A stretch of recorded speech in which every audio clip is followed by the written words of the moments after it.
Hello friends आज की class में हम लोग अकाउंटिंग स्टैंडर्ड 4 करेंगे। Contingencies and events occurring after the balance sheet date. छोटा सा अकाउंटिंग स्टैंडर्ड है, बहुत जल्दी खत्म हो जाएगा। तो आइए विदाउट वेस्टिंग टाइम शुरू करते हैं AS4 को। देखिए, आप लोगों ने फाइनेंशियल स्टेटमेंट्स चैप्टर पढ़ा है। हम लोग स्टेटमेंट ऑफ P&L बनाते हैं, बैलेंस शीट बनाते हैं।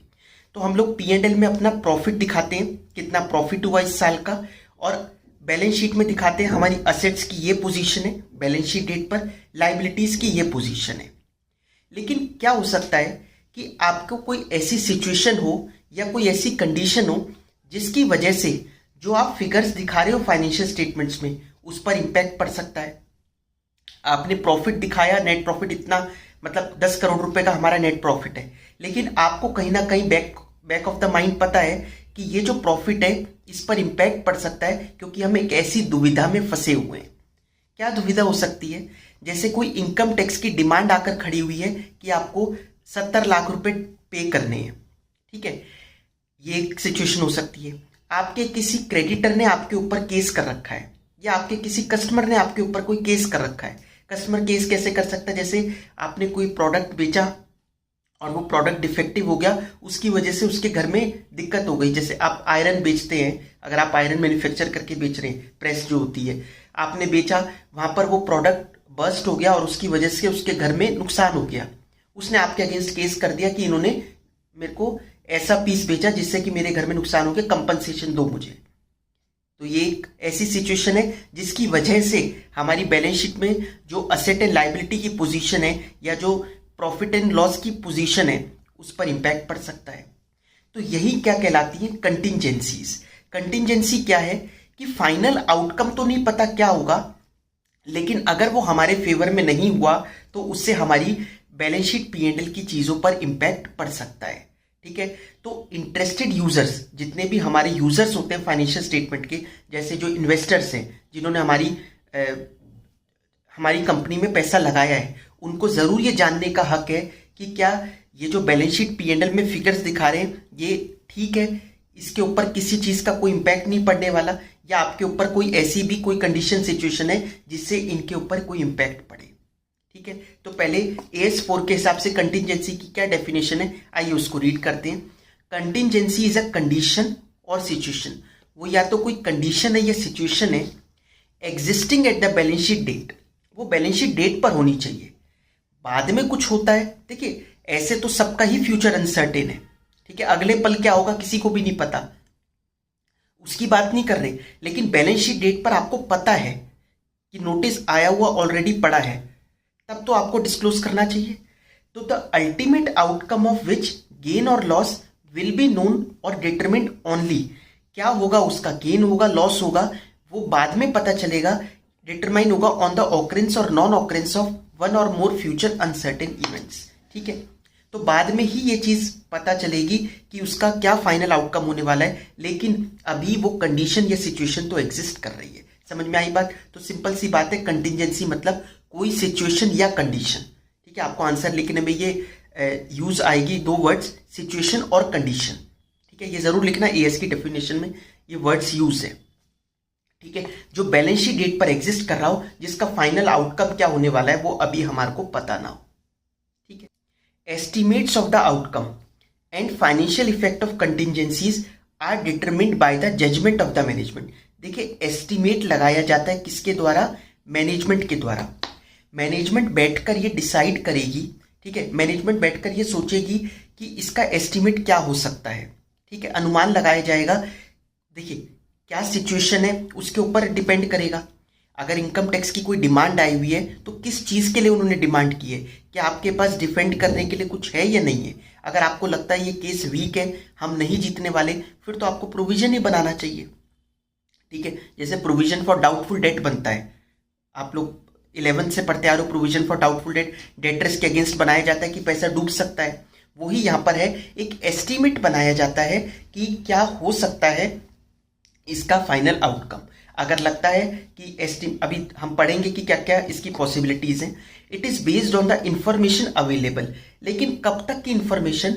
जिस दिन बैलेंस शीट साइन हो रही है तब तक की, क्योंकि 31 मार्च तो ठीक है बीत गया, लेकिन अभी 2-3 महीने बाद अगर बैलेंस शीट साइन हो रही है, तब तक भी उसमें कोई डेवलपमेंट्स हुई हो उस केस में, तो उसके अकॉर्डिंगली मैनेजमेंट डिसाइड कर सकता है कि इस वाले सिचुएशन का करना क्या है। ठीक है, based on the information available up to the date on which financial statements are approved, supplemented by the experience of similar transactions and reports from independent experts if required. वो चाहें तो इंडिपेंडेंट एक्सपर्ट्स की मदद ले लें, जैसे demand आई है तो एक कंसल्टेंसी ले सकते हैं जो इनकम टैक्स मैटर्स की, कि इसके अंदर हमारे को क्या करना चाहिए। अगर वो भी यही कहते हैं कि नहीं ये तो स्ट्रॉन्ग केस है, आपको देने ही पड़ेंगे पैसे, तो फिर आपको प्रोविजन बनाना पड़ेगा उसका। आई बात समझ में? तो अभी तक हमने क्या पढ़ा, कंटिंजेंसी क्या होती है। कंटिंजेंसी एक सिचुएशन या कंडीशन होती है जिसका आउटकम बाद में पता चलेगा। फिर क्या पढ़ा, मैनेजमेंट को एक एस्टीमेट लगाना पड़ेगा बैलेंस शीट डेट पर उसका करना क्या है। ठीक है, क्या अकाउंटिंग ट्रीटमेंट होगा कंटिंजेंट लॉसेस का, वही मैंने क्या कहा कि मैनेजमेंट को एस्टीमेट लगाना है। अब एस्टीमेट लगाकर सिचुएशन 1, ठीक है, अगर उनको ये लगता है, क्या कंडीशन है पहले ही पढ़ते हैं, probable that future events will confirm that after taking into account any related probable recovery an asset has been impaired, कोई असेट इम्पेयर हो गई है, या liability has been incurred at the balance sheet date, कि अब उनको ये लगता है पूरा एस्टीमेट लगाने के बाद कि नहीं हम लोगों के साथ दिक्कत है कि ये हमारी लाइबिलिटी ये क्रिएट हो गई, हमें पैसे देने पड़ेंगे। ठीक है, तब क्या होगा, तब एक provided for by a charge in the statement of P&L, तो क्या करना चाहिए, एक प्रोविजन बनाना चाहिए प्रॉफिट एंड लॉस की स्टेटमेंट में। ठीक है, अगर मैनेजमेंट को ये लगे कि ये केस में दम नहीं है और हम हार जाएंगे, तो ऐसे केस में क्या करना चाहिए, एक स्टेटमेंट ऑफ P&L में प्रोविजन बनाना चाहिए। And reasonable estimate of the amount, और रीजनेबल एस्टीमेट अमाउंट का, अमाउंट भी तो कितना उसमें इन्वॉल्व है उसका रीजनेबल एस्टीमेट पता होना चाहिए। एग्जैक्ट फिगर तो नहीं पता लग सकती, लेकिन एक रीजनेबल एस्टीमेट तो पता लगाया जा सकता है। ऐसा नहीं ना कि एग्जैक्ट जब फिगर बाद में निकल के आए तो वो 50 लाख और आप एस्टीमेट निकाल रहे हो 5 लाख का, तो वो रीजनेबल कहाँ हुआ। लेकिन उसके आसपास की फिगर तो आपको पता हो कि इतना। ठीक है, जैसे मैंने कहा कि कोई केस कर दिया आपके डेटर ने, आपके कस्टमर ने कोई केस कर रखा है, तो कितने की कंपनसेशन उसने मांगी है, कितना आपको पे करना पड़ सकता है। आप एक एक्सपर्ट का ओपिनियन भी ले सकते हो, किसी लॉयर वगैरह का लीगल एडवाइस ली जा सकती है इस केस पे। Situation 2, provided by way of disclosure in the notes to financial statement. लेकिन अगर कंडीशन क्या है, इफ कंटिंजेंसी एग्जिस्ट, कंटिंजेंसी तो एग्जिस्ट कर रही है, but either there is no conformity of loss और estimate of the loss can not be made, या तो उसका अमाउंट का एस्टीमेट नहीं लगाया जा सकता, या फिर कोई कन्फर्मिटी नहीं है कि लॉस होगा भी। मतलब हम लोग ये लड़ेंगे और हम कोशिश करेंगे जीते, बट कंटिंजेंसी तो है, डिमांड तो आई हुई है इनकम टैक्स की। ठीक है, मैं इनकम टैक्स की डिमांड केवल एग्जाम्पल दे रहा हूं आप लोगों को। ठीक है, और भी बहुत सारी कंटिंजेंसीज हो सकती हैं। आई बात समझ में? तो सिचुएशन 1 आपको P&L में चार्ज करना पड़ेगा, प्रोविजन बनाना पड़ेगा। सिचुएशन 2 हमारे को डिस्क्लोजर देना पड़ेगा नोट्स टू अकाउंट्स में। आगे बढ़ते हैं। Provision for contingencies are not made in respect of general और अनस्पेसिफाइड बिजनेस रिस्क। यहां पर जो हम लोग प्रोविजन बना रहे हैं वो किसी जनरल रिस्क का नहीं बना रहे। कई बार क्या है, किसी इंडस्ट्री में कुछ जनरल रिस्क होते हैं जो उस इंडस्ट्री में सबके साथ है। जैसे अगर स्टील इंडस्ट्री है, अगर स्टील के दाम आजकल एक इंटरनेशनल मार्केट की वजह से दाम अगर कम हो रहे हैं, ठीक है, तो नुकसान हो रहा है, तो ये तो जनरल रिस्क हुआ। ये तो उस इंडस्ट्री में जो भी प्लेयर्स हैं सबके साथ हो रहा है, उसका आप क्या कंटिंजेंसी बनाओगे। ठीक है, तो उस इंडस्ट्री में सबके साथ ऐसा हो रहा है, या मार्केट ही डाउन चल रही है, या कुछ और सिचुएशन है जो सबके साथ है, तो फिर उस जनरल रिस्क के लिए आपको कंटिंजेंसी लिखने की कोई जरूरत नहीं है, since they do not relate to conditions और situations existing at the balance sheet date. Existence and amount of guarantees, आपने कोई गारंटियां दे रखी है। Obligations arising from discounted bill of exchange, हमने बिल ऑफ एक्सचेंज डिस्काउंट करवा लिया बैंक के पास जाकर, लेकिन आपको मालूम है, आपने 11th में बिल्स ऑफ एक्सचेंज पढ़ा होगा, हम अगर, और शायद उसमें भी पढ़ा होगा फाउंडेशन में। ठीक है, बिल्स ऑफ एक्सचेंज डिस्काउंट करवाने में क्या होता है, आपने बैंक के पास गए, पैसे अभी ले लिए, अब जो आप जिससे आपको पैसे लेने थे, ठीक है, वो अगर ड्रॉई जिसको बोलते हैं, वो ड्रॉई अगर टाइमली बैंक में नहीं पहुंचा, तो बैंक क्या करेगा, आपके अकाउंट से वो पैसा काट लेगा। ठीक है। ठीक है, तो ये कंटिजेंसी तो है कि आपका पैसा कट सकता है। तो ये जो obligation arising from discounted bills of exchange है are generally disclose by way of note, तो ये जनरली कंटिजेंसीज में दिखाई जाती हैं। सब फाइनेंशियल स्टेटमेंट्स का आप किसी की भी एनुअल रिपोर्ट निकाल के देखोगे, इस टाइप के आपको कंटिजेंसीज देखने को मिलेगी। आप देखिए मैंने यहाँ पर, ठीक है, हिंदुस्तान यूनिलीवर लिमिटेड की कंटिजेंट लायबिलिटी एंड कमिटमेंट्स, ये नोट नंबर 24 में उनके एनुअल रिपोर्ट में ये मैंने यहाँ आपको दिखा रखा है। देखिए यहाँ पर कंटिजेंट लायबिलिटीज आपको दिखाई दे रही हैं, income tax matters, indirect matters, GST वगैरह के केसेस, ठीक है, लीगल एंड अदर मैटर्स, बाकी matters, claims against the company not acknowledged as debt. ये क्या लिखे, नॉट एक्नॉलेज्ड एज डेट। हमने इसको अभी डेट नहीं बनाया, हमने इसका प्रोविजन नहीं क्रिएट किया। अगर प्रोविजन क्रिएट किया होता तो फिर तो पीएनएल में दिखाई दे रहा होता प्रोविजन, लेकिन नहीं क्रिएट किया, इसीलिए तो नोट्स में दिख रहा है डिस्क्लोजर। आई बात समझ में? तो ऐसे होता है। Following contingencies are not covered in this AS. कौन कौन सी कंटिजेंसीज कवर नहीं है? Liability of life insurance and general insurance enterprises, ठीक है, जो जनरल इंश्योरेंस के रिस्क होते हैं वो यहाँ पर कवर नहीं है, उनके तो रिस्क एक अलग ही तरीके से डिस्क्लोज होंगे। Obligation under retirement benefit plans, retirement benefit plans की जो ऑब्लिगेशंस है वो इसमें कवर नहीं है। Commitments under long term lease contracts, ठीक है, लॉन्ग टर्म लीज कॉन्ट्रैक्ट्स के अंदर जो कमिटमेंट्स होती हैं वो भी यहाँ पर कवर्ड नहीं है। आई होप आपको ये क्लियर हुआ होगा क्या डिस्क्लोजर चाहता है कंटिजेंसी का नेचर, ठीक है, कौन सी कंटिजेंसी है, जैसे इन्होंने दिखाया ना, इनकम टैक्स मैटर है, इनडायरेक्ट टैक्स मैटर है, लीगल मैटर है, ठीक है, nature, uncertainty which may affect final outcome, estimate of the financial effect और a statement that such estimate can not be made. एक एस्टिमेट फाइनेंशियल इफेक्ट का, या फिर ठीक है एक स्टेटमेंट की इसका एस्टिमेट नहीं बनाया जा सकता। जैसे यहाँ पर देखिए इन्होंने फिगर दे रखी है ना HUL ने, ठीक है, इतने की इनको डिमांड वगैरह आकर खड़ी हुई है तो वो इन्होंने दिखा दिया, लेकिन जिस चीज का नहीं कर सकते थे वो यहां पर दिखाया।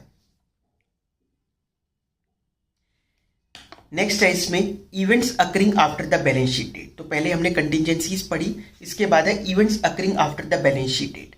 बैलेंस शीट डेट के बाद कोई ऐसा इवेंट हो जाए, ठीक है, जिससे जो बैलेंस शीट डेट पर कंडीशंस एग्जिस्ट कर रही थी उसको इंपैक्ट कर जाए। क्या मतलब हुआ? आपने किसी कस्टमर का अमाउंट लिख रखा है, डेटर हमारे को उससे 5 करोड़ रुपए लेने हैं, लेकिन बैलेंस शीट डेट के बाद पता चल जाए कि वो लिक्विडेशन में जा रही है कंपनी जिससे आपको 5 करोड़ रुपए लेने थे। तो जब बैलेंस शीट साइन कर रहे होंगे डायरेक्टर्स, क्या उनको दिक्कत नहीं होगी साइन करने में? वो ऐसी चीज पर साइन कर रहे हैं, वो क्या लिख रखा है बैलेंस शीट में कि डेटर क्या होता है? पैसे मिलने वाले हैं 5 करोड़ रुपए, वही तो डेटर है जिससे पैसा आना है। लेकिन आपको दिल में पता है कि 5 करोड़ रुपए आने ही नहीं क्योंकि कंपनी लिक्विडेशन में चली गई। ये हो गया एक event occurring after the balance sheet date. लेकिन कब तक, आफ्टर कब तक देखे जाएंगे? जब मैंने क्या कहा, जब आपकी फाइनेंशियल स्टेटमेंट्स अप्रूव हो रही हो तब तक। कोई ऐसी चीज हो जाए जिसका इंपैक्ट बैलेंस शीट पर पड़ जाए तो उसको हमें एडजस्ट करना चाहिए। पढ़ते हैं पहले क्या है। Events occurring after the balance sheet date are those significant events that occur between the balance sheet date and date on which the financial statements are approved by the board of directors या फिर corresponding approving authority। Company नहीं है, कोई और है तो जो भी अथॉरिटी अप्रूव करती है। Events which provide further evidence of conditions existed at the balance sheet date, ठीक है, कंडीशंस बैलेंस शीट डेट पर एग्जिस्ट कर रही हो उसका इंपैक्ट पड़ना चाहिए, ठीक है, वो चेंज होनी चाहिए कंडीशन। अगर कोई नई कंडीशन हो गई बिल्कुल 31 मार्च के बाद कुछ अलग ही चीज हुई तो फिर उसको थोड़ी ना हम एडजस्ट करेंगे 31 मार्च की फाइनेंशियल्स में, उसको तो आप बाद में एडजस्ट करो। क्या एग्जांपल हुआ इसका? जैसे आपकी कोई मशीन ब्रेक डाउन हो गई, कोई लॉस हो गया मशीन में, या लॉस बाय फायर हो गया, लॉस बाय थेफ्ट हो गया 31 मार्च के बाद, उसको क्यों आप इंपैक्ट लेके आओगे 31 मार्च में? उसकी क्या कंडीशंस एग्जिस्ट कर रही थी 31 मार्च में? कुछ भी नहीं, ठीक है ना। उसका 31 मार्च की जो बैलेंस शीट है, जो असेट्स लायबिलिटीज की पोजीशन है, उससे क्या लेना देना, ठीक है, वो तो बाद में हुआ है ना। लेकिन हाँ, डेटर आपने कोई दिखा रखा था कि मुझे इतने पैसे लेने हैं, वही तो डेटर होता है कि इतने पैसे लेने हैं, लेकिन आपको बाद में पता चल गया कि इतने पैसे मिलने ही नहीं, तो फिर आप क्यों उसको दिखा रखा है? आपको तो प्रोविजन बनाना चाहिए, ठीक है। For example loss on trade receivable due to insolvency of customer after balance sheet date, ये एक एडजस्टिंग इवेंट होता है। कौन से इवेंट्स एडजस्टिंग होते हैं? जो भी जिनकी भी कंडीशंस एग्जिस्ट कर रही होती है बैलेंस शीट डेट पे, they are called adjusting events. तो उनकी एडजस्टमेंट होगी असेट्स एंड लायबिलिटीज में।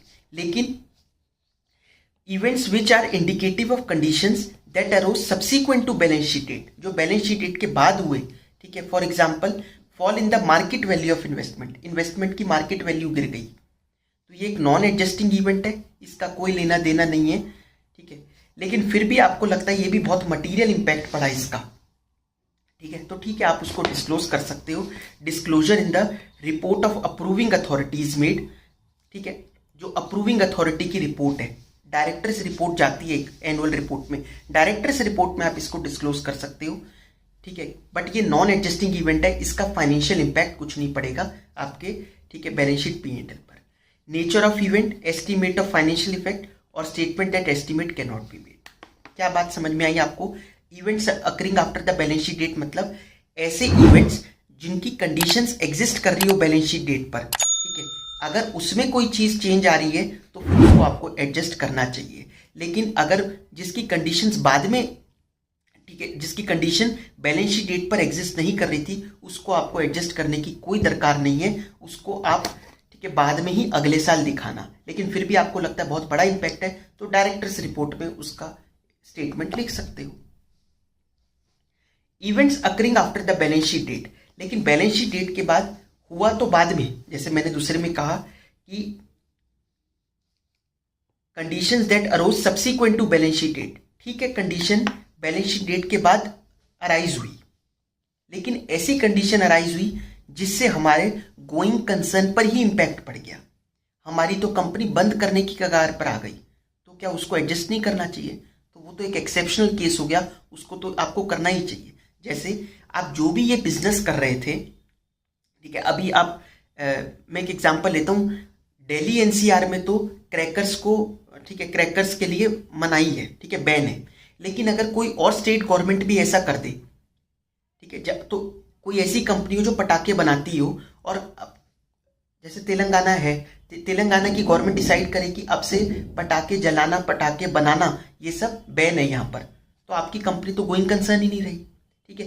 प्लास्टिक बैग्स की आपकी कंपनी थी, प्लास्टिक बैग बनाती थी, गवर्नमेंट ने नोटिफिकेशन जारी करी कि अब प्लास्टिक बैग्स नहीं बनेंगे, ठीक है, तो ये आपका काम तो इलीगल हो गया, गोइंग कंसर्न पर इंपैक्ट कर गया, ठीक है, तो एडजस्टमेंट करनी पड़ेगी। तो events occurring after the balance sheet date may indicate that enterprise ceases to be a going concern, requires adjustment to assets and liabilities, such as deterioration in operating results, unusual changes affecting the existence of enterprise, destruction of major production plant by fire। एक बहुत बड़ा major destruction हो गया, छोटी मोटी fire नहीं लगी, ऐसी फायर लगी जिससे कि आपका जो फैक्ट्री थी उसी में आग लग गई, तो कैसे काम करोगे आप? कई साल तक तो आपका बंद ही हो जाएगा जब तक आप नए फंड्स नहीं अरेंज करोगे, ठीक है, वापिस से रीसेटअप नहीं करोगे। तो गोइंग कंसर्न पर ही अगर कोई चीज इंपैक्ट कर जाए, ठीक है, तो उसको तो आपको, ठीक है, एडजस्ट करना पड़ेगा, चाहे वो कंडीशंस बाद में ही क्यों ना अराइज हुई। अब कुछ क्वेश्चंस देख लेते हैं स्टडी मटेरियल के।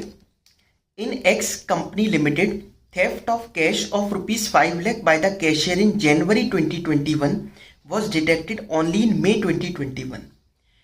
The accounts of the company were not yet approved by the board of directors of the company. Decide whether the theft of cash has to be adjusted in the accounts of the company for the year ended 31st March 2021. देखिए, जनवरी 2021 में किसी ने चोरी करी थी 5 लाख रुपए की, ठीक है, पता चला मई में, 31 मार्च के बाद पता चला, आपको क्या लगता है इसको एडजस्ट करना चाहिए या नहीं करना चाहिए? देखिए, 5 लाख रुपए की चोरी हुई है, 5 लाख रुपए आपका कैश मिसिंग होगा, आपने इसको कैश, ठीक है, कुछ मतलब कि कैश मिसिंग करके आपने लेजर क्लोज करा होगा या सस्पेंस में दिखा रखा होगा। बट मई में आपको पता चल गया, अच्छा ये तो लॉस बाय थेफ्ट है, किसी हमारे, ठीक है, किसने चोरी करी है? कैशियर ने ही चोरी करी थी, तो उससे लेना होगा और ये लॉस, ठीक है, जो आपने सस्पेंस लिख रखा होगा वहां से एडजस्ट करना होगा इसको, ठीक है। एंट्री जैसे ऐसे हो सकती है, loss by theft account debit to suspense account. तो क्या इसको हम एडजस्ट करें या ना करें? बिल्कुल करना पड़ेगा, क्योंकि इसकी कंडीशंस एग्जिस्ट कर रही हैं बैलेंस शीट डेट पर। ठीक है, 31 मार्च के बाद चोरी करता तो बात और होती। ठीक है, फिर तो कंडीशंस एग्जिस्ट नहीं करती बैलेंस शीट डेट पर। जनवरी से कैश मिसिंग है, तो आपने सस्पेंस जनवरी से खोल रखा होगा। अब आपको पता चल गया तो आप सस्पेंस ना करके आप उसको लॉस बाय थेफ्ट दिखाओगे। तो यस, इसको हमें ठीक है एडजस्ट करना पड़ेगा, बिकॉज इसकी कंडीशंस एग्जिस्ट कर रही है बैलेंस शीट डेट पर। नेक्स्ट क्वेश्चन देखिए आप लोग स्टडी मटेरियल का। A limited has sold its building for 50 lakh to B limited and has also given the possession to B limited. A limited ने बी लिमिटेड को 50 लाख रुपए की बिल्डिंग बेची और वहां पर बी लिमिटेड रहने भी लग गया। The book value of building, books में वैल्यू 30 लाख रुपए की थी ए लिमिटेड के। As on 31 March documentation and legal formalities are pending. लेकिन अभी लीगल फॉर्मेलिटीज पेंडिंग है, कागजों पे साइन वाइन करना बाकी है अभी। The company has not recorded the sale and has shown the amount received as advance. Do you agree with this treatment? क्या आप एग्री करते हो इस ट्रीटमेंट से? देखिए, अकाउंट्स में ना एक प्रिंसिपल बोला जाता है सब्सटेंस ओवर फॉर्म। जब हम अकाउंटिंग करते हैं तो उसका एक सब्सटेंस ओवर फॉर्म प्रिंसिपल होता है, इसको फॉलो करना चाहिए। सब्सटेंस ओवर फॉर्म क्या कहता है कि फॉर्म से ज्यादा सब्सटेंस पर ध्यान दो। मतलब यहां पर वही चीज हो रही है। फॉर्म मतलब क्या हुआ कि जब तक लीगली आप उसके ओनर नहीं हो जाते तो ये तो फॉर्म हुआ, लीगल फॉर्मेलिटीज हुई। लेकिन सब्सटेंस मतलब यार आप रहने लग गए, हमने आपको बेच दिया, तो ऑब्वियसली प्रैक्टिकली क्या है कि बी लिमिटेड इसका ओनर हो गया। तो सब्सटेंस पर ध्यान दिया जाता है ओवर फॉर्म। आई बात समझ में? तो इस केस में ए लिमिटेड ने बी लिमिटेड को दे दिया है, वो रहने लग गया। आप अपनी बुक्स में उस बिल्डिंग को क्यों दिखा रहे हो भाई? ठीक है, वो बिल्डिंग आपके पास रही नहीं, अब उसमें बी लिमिटेड रहता है। इसलिए क्या होगा, तो ये ट्रीटमेंट इन्होंने गलत कर रखा है। इनको क्या करना चाहिए, ए लिमिटेड को सेल दिखा देनी चाहिए। आई बात समझ में? इलस्ट्रेशन 2 देखिए। An earthquake destroyed a major warehouse of ACO limited on 20 May 2022। The accounting year of the company ended on 31 March 2022। The accounts were approved on 30 June 2022। 20 मई और यहां है 30 जून, मतलब अप्रूव होने से तो पहले हुआ है। The loss from earthquake is estimated to be 30 lakh. State with reasons whether the loss due to earthquake is an adjusting or non adjusting event। आपको क्या लगता है ये इवेंट एडजस्टिंग होगा या नॉन एडजस्टिंग होगा? देखिए, हमने क्या पढ़ा था, event occurring after the balance sheet date में अगर कोई ऐसी चीज हो रही है जिसकी कंडीशन अराइज कर रही है आफ्टर बैलेंस शीट डेट, तो उसको आपको एडजस्ट करने की कोई जरूरत नहीं है। तो ये एक नॉन एडजस्टिंग इवेंट है, क्योंकि अर्थक्वेक आना कि इसकी कोई कंडीशन क्या एग्जिस्ट कर रही है, तो ये क्या नॉन एडजस्टिंग इवेंट है। लेकिन इसमें एक सिचुएशन क्या है, एक एक्सेप्शनल केस क्या पड़ा था, इस लॉस से अगर आपके गोइंग कंसर्न पर ही इंपैक्ट पड़ जाए, ठीक है, अगर आपके गोइंग कंसर्न पर इंपैक्ट पड़ जाए तो बात और है, फिर तो आपको एडजस्ट करना ही पड़ेगा। तो आप दोनों चीज लिख के आओगे, क्योंकि इसकी कंडीशन ठीक है बैलेंस शीट डेट के बाद अराइज करिए, तो it's a non adjusting event. However ये तो मैनेजमेंट को ही पता होगा कि ये वेयर हाउस जिसमें आग लगी है ये कितना इंपॉर्टेंट था उनके लिए। क्या यही एक वेयर हाउस था जिस लाइफ लाइन थी पूरे बिजनेस की, तो फिर तो गोइंग कंसर्न पर इंपैक्ट पड़ गया, तब तो इसको एडजस्ट करना ही पड़ेगा। ठीक है, इलस्ट्रेशन 5 देखिए अब आप। A limited company closed its accounting year on 30th June 2021 and accounts for that period were approved by the board of directors on 20 August. Books close हुई 30 जून को और 20 अगस्त को अप्रूव हो गए financials. The company was engaged in laying pipeline for an oil company deep beneath the earth. While doing the boring work on 1st September 2021, it had met a rocky surface for which it was estimated that there would be an extra cost to the tune of 80 lakh rupees. अब cost उसकी बढ़ जाएगी, 80 लाख रुपए और लगेंगे। You are required to state with reasons how the event would be dealt with in the financial statements for the year ended 30th June 2021. कब पता चला ये? 1 सितंबर को। 1 सितंबर तो 20 अगस्त के बाद आता है। आप तो फाइनेंशियल्स को अप्रूव भी कर चुके, उसके भी बाद पता चल रहा है। It's a non adjusting event. ठीक है, ये तो फाइनेंशियल्स अप्रूव करने, बैलेंस शीट डेट के बाद तो है ही event occurring after the balance sheet date, but it should be before the date on which financial statements are approved, but ये नहीं है। Y limited has book debts and has a doubt over recoverability of some of the book debts, the amount that can not be recovered is not quantifiable. कितना amount recover नहीं होगा ये नहीं पता, लेकिन ये डर है कि उससे पूरा पैसा नहीं मिलेगा डेटर से। Thus, Y Limited is of the opinion that provision for doubtful debt should not be created. वो कह रहे हैं फिर प्रोविजन फॉर डाउटफुल डेट इसलिए क्रिएट नहीं करेंगे क्योंकि अमाउंट हमें नहीं पता। ये कौन सा बात हुई? अमाउंट एग्जैक्ट तो किसी को भी नहीं पता, लेकिन आप रीजनेबल एस्टिमेट तो लगा सकते हो भाई। अगर उससे 5 लाख रुपए लेने हैं तो 5 लाख से ज्यादा का तो नुकसान होगा नहीं। इसमें ये क्या कि कुछ पता ही नहीं, अनसर्टेनिटी है। ऐसा तो है नहीं कि वो आपको 50 लाख का नुकसान कर देगा या 40 लाख का नुकसान कर देगा। जब उससे लेने ही 5 लाख रुपए हैं तो इससे ज्यादा तो होगा नहीं। तो आप एक रीजनेबल एस्टिमेट लगाओ, उससे बात करो कि भाई तुम्हारे पैसे डूबे हुए हैं, कितने दोगे। थोड़ा बहुत तो आप और पास्ट एक्सपीरियंस के हिसाब से, पार्टी पुरानी होती है तो पास्ट एक्सपीरियंस के हिसाब से पता लगाया जा सकता है। तो reasonable estimate should be made, ठीक है, and provision should be created accordingly, ठीक है।